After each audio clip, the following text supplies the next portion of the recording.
Mr. Crow. Thank you, Chairman. General Hawk, the NSA recently warned its employees not to use the Signal app. Is that correct?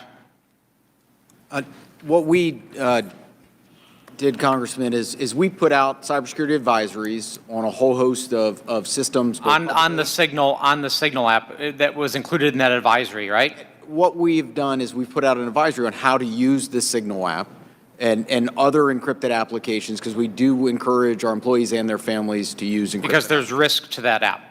There are. Okay. General Cruz, DOD also issued a warning about vulnerabilities to the Signal app recently, correct? That's correct. Okay. Director Gabbard, you were on the Signal text chain in question, correct? Yes. As was Mr. Witkoff, the administration's lead negotiator with the Russians, correct? Yes. And at the time, Mr. Witkoff was actually in Russia during this chat discussion, was he not? I was not aware of that.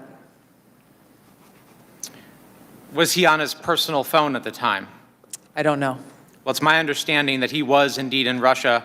Director Gabbard, you were also traveling during this discussion, correct? Yes. And where were you? I was traveling through the Asia-Pacific region. I don't recall which country I was in at that time. You don't remember the country? I'd have to go back and look at the schedule. Director Gabbard, I want to direct your attention again to the text chain where it says, just confirmed with CENTCOM, we are a go for mission launch. Does that indicate to you that there is about to be a military operation? Yes. Director Gabbard, earlier in this hearing, we heard about the DOD's classification standards. I want to now turn my attention to your classification standards. You're the Director of National Intelligence. The Office of the Director of National Intelligence classification guide says, quote, information providing indication or advance warning that the U.S. or its allies are preparing for an attack, end quote, is to be classified as top secret. Are you familiar with that? Yes. Director Gabbard, have the Houthis indicated an ability to shoot down American aircraft? Yes. They have in fact done so, haven't they? Yes. Including MQ-9 Reapers, haven't they? That's correct. And that was one of the systems used in the attack recently that's the subject of this discussion, is it not? Correct. General Cruz, are you familiar with this system? I'm not wearing my glasses at the moment, but Well, I'll help you out. This is an SA-3 anti-aircraft system. correct. Are you familiar with this next system?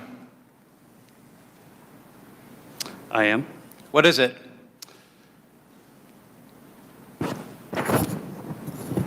I'm going to have to ask you. It's an SA-6. I'm going to guess that This is also an advanced anti-aircraft system, is it not? it is. It was used widely in the Balkans in the 90s. Correct. And the Houthis also have this system, don't they? They certainly do. And they've employed it against our aircraft, have they not? They have attempted to. Correct. I spent my life in service to this country. I deployed 3 times to combat in service to this nation. I learned in that time in service that responsibility is core to leadership. You accept responsibility when things go wrong. You admit mistakes. You set the standard from the very top. It is completely outrageous to me that administration officials come before us today with impunity, no acceptance of responsibility, excuse after excuse after excuse, while we send our men and women downrange to do incredibly difficult, incredibly dangerous things on our behalf. And yet, nobody is willing to come to us and say this was wrong. This was a breach of security and we won't do it again. It is outrageous and it is a leadership failure, and that's why Secretary Hegseth, who undoubtedly transmitted classified, sensitive operational information via this chain, must resign immediately.